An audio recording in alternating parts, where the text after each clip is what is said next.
Donc, j'avais mentionné hier que c'était le temps de commencer à rajouter des pelures.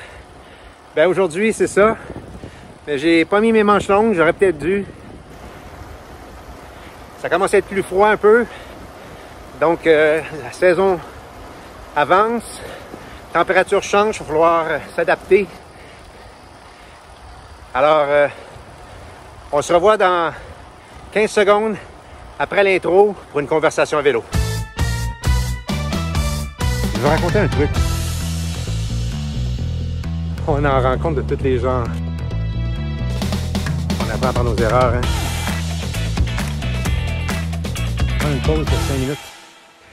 Bon, ben comme je l'avais annoncé dans la vidéo précédente, les épaisseurs, les pelures se rajoutent, les manches vont rallonger bientôt. C'était pas chaud quand je suis parti tantôt, mais là, ça va bien quand la température du corps monte.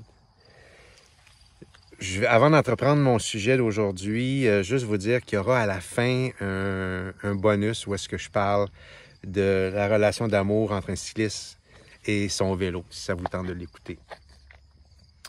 J'ai juste le goût de revenir un petit peu sur les sujets des derniers jours que j'ai parlé. J'ai parlé des chemtrails hier et j'ai dit qu'il ne fallait pas trop s'en préoccuper. On les constate, on le sait que c'est là. Maintenant, il faut bâtir un monde, il faut aller dans un monde qui va dans une autre direction. Même chose avec les gouvernements, j'en avais parlé par le passé. On sait qu'ils sont là, on a vu le spectacle. Ça, j'en parlais aussi là, quand j'ai parlé de la peur, il y a 2 ou 3 vidéos. On sait que les gouvernements sont là, puis ce qu'ils essaient de faire, c'est bouhouhou pour nous faire réagir. Ils font ça depuis 3 ans. En fait, ils le font depuis tout le temps, mais particulièrement depuis 3 ans. Où est-ce qu'ils élaborent leur agenda. Donc, on en a pris conscience de ça. Et moi, ce que je dis tout le temps, c'est de ne pas l'oublier, mais de ne pas focusser dessus parce qu'il faut qu'on s'en aille ailleurs. Puis, je veux revenir sur un truc aussi. J'aimerais vous rappeler que nous avons gagné depuis le début. C'était ma signature de mes posts avant, j'ai arrêté. Peut-être que j'y reviendrai à un moment donné. Mais nous avons toujours gagné. Là. Il n'y a rien qui a changé à ce niveau-là. Leur plan est voué à l'échec. Leur agenda est voué à l'échec. Ça fait partie d'un passage obligé pour réveiller les gens, pour que le monde change.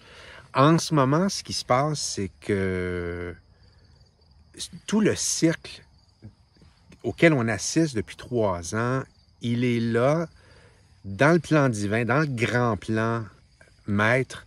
Il est là pour nous démontrer que la société dans laquelle on vit depuis toujours s'en va dans un précipice, dans un ditch, là. Et on est rendu là.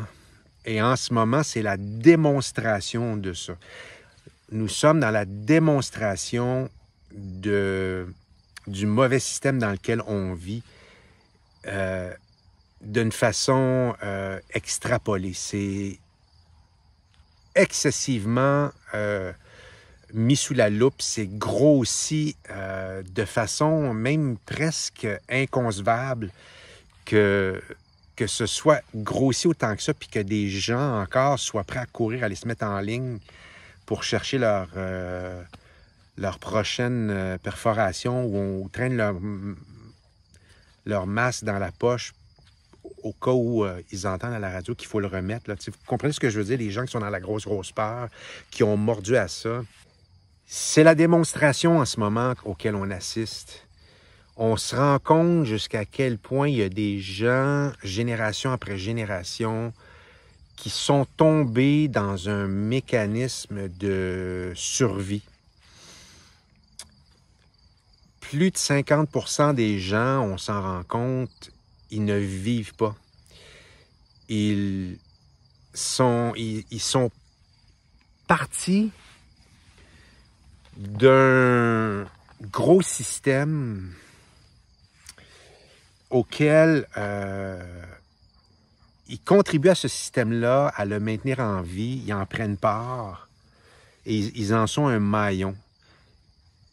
Je parle en gros ici de l'économie et tous les autres départements aussi, là, la santé, tout ça, là, tout ce système-là qui comporte plusieurs volets, qui est complètement à côté de la vraie vie, qui, normalement, la vraie vie devrait être, on se lève, on mange, on s'amuse, bon, on fait nos petites tâches personnelles, on bâtit nos petites maisons peut-être, on côtoie les gens qu'on aime, mais la vraie vie n'a rien à voir avec se lever le lundi matin à 7 heures pour se rendre au bureau à 8 heures, 9 heures, faire une job qu'on n'aime pas dans le but de performer pour le boss, en échange d'un chèque de paye pour pouvoir se payer le nouveau iPhone quand il va sortir ou, dans certains cas, juste pouvoir payer son logement. Parce qu'on n'a pas tous le même degré d'aisance financière. Il y en a qui sont pris dans cette roue-là juste pour payer la nécessité, c'est-à-dire manger puis se loger. Et il y en a d'autres qui ont poussé ça à l'extrême dans la performance, et ils ont mordu énormément au capitalisme. Et j'ai rien contre ça. Je dis pas que c'est 100% mauvais. Là, ce serait un long, long débat. Il y a des pour et des contre à ça. C'est bien de faire beaucoup d'argent puis de pouvoir se payer un vélo à 10 000 $, puis un Harley à 40 000, puis une voiture sport à 100 000, puis une maison à 1 million.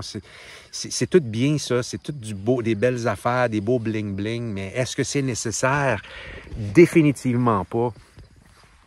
Alors, mais il y a beaucoup de gens qui sont victimes de ça sans s'en être rendu compte. Ils sont tombés, se sont laissés séduire par le monde matérialiste sans se demander, sans se poser la question, est-ce que c'est ce que je veux vraiment? C'est pour ça, je pense qu'il y a tant de gens en fin de vie, ou même tout le long de leur vie, mais quand ça vient le temps là, de faire le constat de sa vie, il y a tellement de gens qui sont déçus de leur vie, qui sont malheureux, qui se rendent compte sur leur lit de mort, des fois, qu'ils ont passé à côté des vraies affaires. Parce que la seule chose qui est vraiment importante dans la vie, c'est l'amour, d'aimer nos enfants, nos proches, de leur porter notre attention, de voir à leur bien-être, de voir à ce qu'il manque rien, de leur démontrer qu'on les aime, d'être là pour eux tout le temps. Et c'est en donnant aussi ou en aidant qu'on se fait plaisir. Moi, j'ai appris ça dans les dernières années. Je ne sais pas combien de temps, je ne sais pas si ça fait 5, 10, 15 ou 20 ans que j'ai appris ça, mais plus ça va, je pense, plus je me rends compte que c'est en aidant, c'est en faisant plaisir aux autres qu'on se fait plaisir à soi. Mais c'est ça, les gens ne sont pas rendus compte. Donc, les gens sont pris dans une... Quand on parle de matrice, c'est vraiment ça. Hein? Les gens sont pris dans la matrice de production, de performance, de satisfaire autrui. Puis l'autrui qu'ils essaient de satisfaire, c'est souvent un boss, une compagnie, en échange, comme je disais, d'un chèque de paye, mais en échange d'une récompense. Les gens pensent que c'est comme ça qu'on se récompense dans la vie en donnant notre vie pour une cause qui est autre que la nôtre, une compagnie, des trophées, des mérites, être le meilleur du bureau, le plus performant, le plus ci, le plus ça. Les gens se sont mis à croire que les vrais éloges dans la vie, que les vraies récompenses sont des trophées et des choses comme ça. Hey, c'est tellement pas ça. Les gens ont... Mais c'est la majorité des gens. J'ai été là-dedans, moi-même.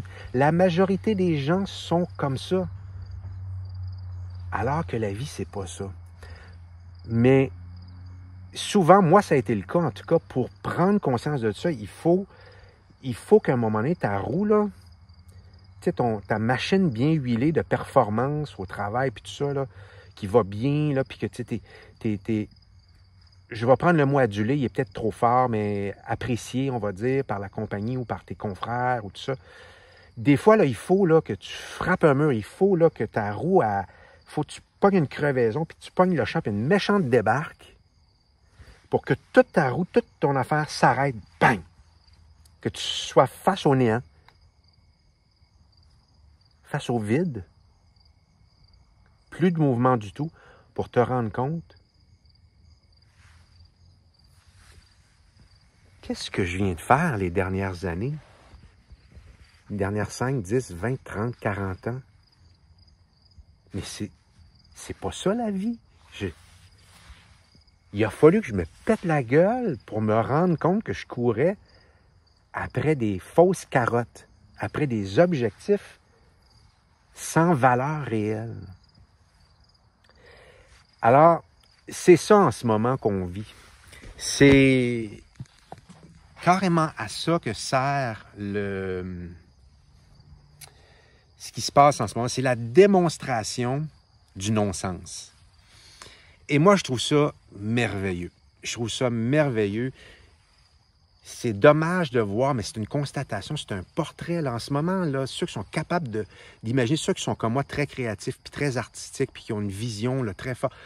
En ce moment, là, c'est le plus beau des tableaux de Leonardo da Vinci, puis mettez tous les plus grands, là. C'est la plus belle fresque en ce moment de l'humanité qui nous est dépeinte sous les yeux.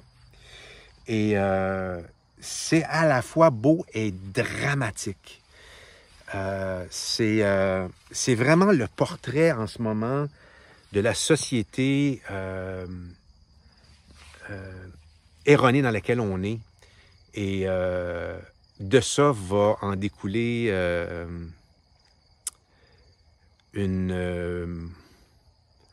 après la constatation, va en découler un changement. Et c'est le changement qui s'en vient. Dites-moi si ce que je viens de vous dire, ça fait du sens. À bientôt. C'est fou comme un cycliste aime son vélo. C'est comme une histoire d'amour. Je sais pas si sont tous comme moi, mais c'est comme un peu maladif. Ben je pense qu'il faut que ce soit une histoire d'amour parce que c'est comme à un moment donné, il y a comme une symbiose qui se fait entre les deux. Je pensais pas qu'on pouvait apprendre à connaître son vélo comme ça. Le comportement du vélo, là, dans une courbe, par exemple, dans les bosses, ces choses-là, puis devenir bien à l'aise sur un vélo de plus en plus, puis je suis convaincu que quand je vais avoir un autre 1000 km de fait de plus, ben je vais être encore plus à l'aise dessus. On vit ça en moto. Moi, quand je faisais de la compétition en motocross, quand j'étais jeune, j'avais atteint à un moment donné, à une couple de reprises, ça m'est arrivé, j'avais atteint pendant... je ne me rappelle pas si c'était des pratiques ou des courses. J'atteignais des fois des symbioses comme ça où est-ce que la moto devenait mon extension. Ce que je veux dire par là, c'est que je savais exactement ce que la moto allait faire, comment elle se comportait, ce qu'elle voulait, où est-ce qu'elle voulait que je passe. C'est comme si c'était un prolongement. Tu sais, nos jambes, quand on pédale, on le sait ce qu'ils ont besoin parce qu'on les ressent. C'est romantique, hein? Un train qui passe en arrière. Le monsieur qui s'en va, là, je le croise à tous les jours. Je sais pas quel âge qu'il a, mais certainement au-dessus de 65, probablement au-dessus de 70 ans. On se croise tout le temps dans les deux sens. Moi, j'habite par là, lui, il habite par là. Ça fait qu'on se croise comme ça, qu'on se recroise comme ça souvent. Je l'ai croisé tantôt en montant, puis là, je le recroise en descendant. Il a l'air bien sympathique, le monsieur. Donc, je disais, oui, ça m'est arrivé une couple de fois en moto d'atteindre une symbiose où est-ce que la moto devenait l'extension de mon corps. Ça veut dire que c'est comme je sentais les pneus, le contact, au même titre que quand on est, quand on marche, quand on court, ben c'est directement nous, l'humain, contre, si on veut, le pavé, contre. Et en moto, des fois, ben en motocross, tu sautes aussi. Donc, quand tu sautes, généralement, tu sais ce qui va arriver à ton corps parce que tu ressens toute cette inertie-là. Mais en moto, j'avais atteint ça à un moment donné aussi, après ben des années de pratique. C'était incroyable comme feeling.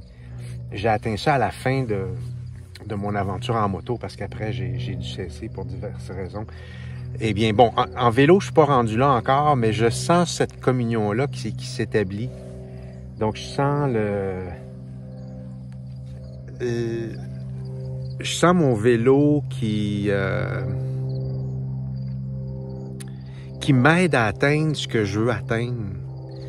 C'est comme mon instrument, mon outil pour arriver à mes fins, qui est, dans l'ensemble, me mettre en forme. Mais là, c'est rendu plus que ça, c'est rendu... Parce que je suis un gars de performance, c'est plate, j'ai toujours été comme ça. Je suis un gars, je suis pas le meilleur dans rien, mais j'aime performer dans tout. Pas certain que j'y arrive, par contre, mais moi, j'aime me dépasser dans tout. Fait que je suis pas capable d'embarquer sur mon vélo et aller faire une petite ride. Moi, c'est comme j'embarque puis je donne mon max. Ça durera 20, ça durera 30 km, peu importe, mais c'est performance. C'est fou, c'est maladif pour moi. Puis je sais que mon instrument, mon vélo, c'est mon instrument pour y arriver. Puis c'est comme, je sens qu'il y a une communion, je sens qu'il veut lui aussi. Et je sens que quand je vais vite, quand je prends des belles courbes, par là-bas à Blainville, il y a des courbes incroyables, des petites courbes sinueuses comme ça, c'est magnifique. Et quand tu as la chance de les prendre en redescendant un petit peu, ça va encore plus vite. Et je sens que le vélo, c'est niaiseux ce que je veux dire, le vélo, il aime ça en ce sens que le vélo, il se comporte,